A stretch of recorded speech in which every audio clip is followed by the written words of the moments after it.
So, how y'all doing, good folk? My name is Carlton Darton, right?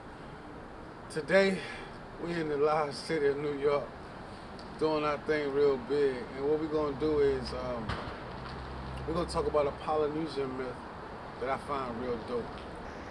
So I'm really talking about the myth of Hayaka, but I feel like the only way you can dive into Hayaka, you gotta understand about her sister, which is Pele, right?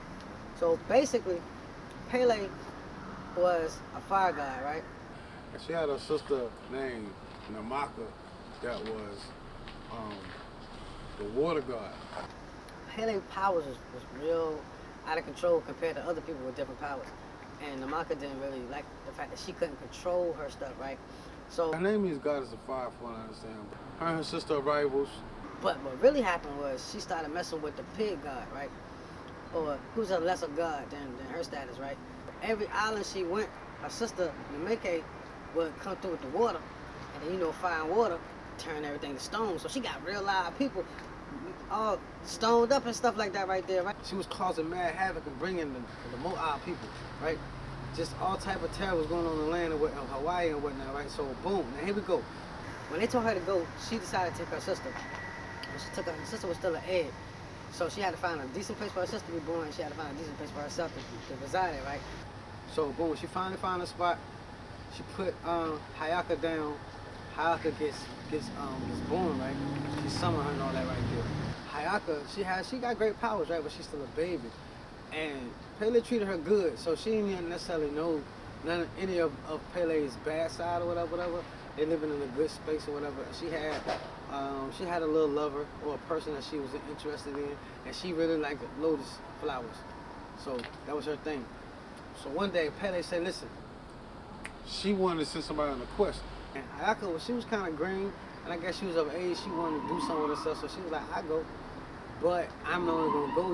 You gotta give me some powers, and I need some people to go with me, cause I ain't going by myself." But I was like, "Boo boo the bozo." No. Oh, the thing that her sister Pele gave her was like a some type of hula skirt that gave her the power of nature, and it also gave her lightning, right?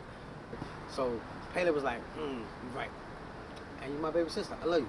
So you get the people, but don't mess with nobody, and you only got X amount of moon days before you gotta get back. And if you don't have my peoples, I promise you gonna wish you had got my peoples. So I ain't scared no more O's. So she was like, "Let's go." And they went down there, and they did their thing or whatever. But the lady who wanted her to go, not to go through that way, she died. And that was the first time that Haka was like, "Wow, my arrogance jeopardized somebody's life." So, but she knew she had powers, but she knew she had responsibility. So she kept on going. So all that did was making her just take it down. I'm talking about every time she ran into a mo'o, she wop, wop, wop, wop. She doing all type of dope stuff. Wop, wop. She just whopping them, right? So She ended up meeting a doggone fisherman who crippled, old man. She like, this old man still out here fishing? So so when she saw the old man, she gave him some nature, and the fish jumped on his hooks, and he was like, "Oh man, I ain't had this many fish in 100 years." So boom, girl, for you, come with me. Me and my wife about to hook it up for her. So they did a hula dance for her, right?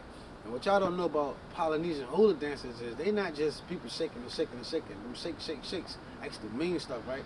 And they also be telling stories with the beat and everything like that right there. So the old dude and his wife was telling Hayaka and the crew this dope story about what happened with Pele for real.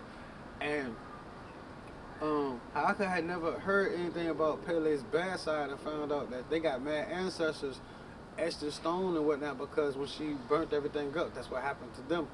And she felt bad about it. But the old dude reminded her that with her going through on this quest, she's bringing peace and harmony to the land.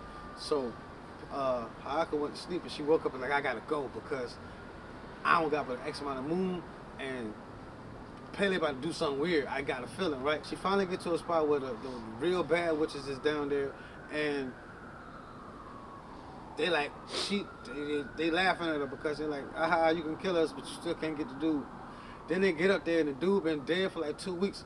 But this is what Hayaka get all her power, her strength. She doing her thing, right? She pulling everything. It gets to a point she called all the gods And in her mind, she felt that the only God she could call that she hasn't called is herself. She called herself and brought this 2-week-old dead man back to life. Bow! She did that right there, right? And he jumped like, ooh, boom, I'm back, baby. Let's get down this mountain. Let's get to Pele, because she about to do something weird. Everybody know Pele about to do something weird. So they finally get back to the joint, right? And just like she know it, she can smell the smoke in the air. She like, I smell my lotuses. She'd have burnt up her lotuses. What should have did to my baby? Oh man, this is crazy. So she get there. As soon as she get there, she know. She smell the fire. She smell everything crazy like that right there. And she was like, oh word, you gonna kill my lotuses? You gonna do this to my baby? And she jumped on the little dude and whatnot, and she did a whole whatever. Like the story say, she kissed him or whatever. But you know what really went down. Pele got mad and they got into a battle, but she didn't know that Hayaka's strength was crazy strong. So like she's digging up in the earth, and the gods was like, Hayaka, calm down, because if you do that, you're gonna break something. And Hayaka, she brought it down, and Pele had to respect her like that right there. And historically, Pele is one volcano, and Hayaka's another volcano, and well, not necessarily a volcano, but Hayaka is the nature and the beauty of the earth. You feel me? So they balance each other out.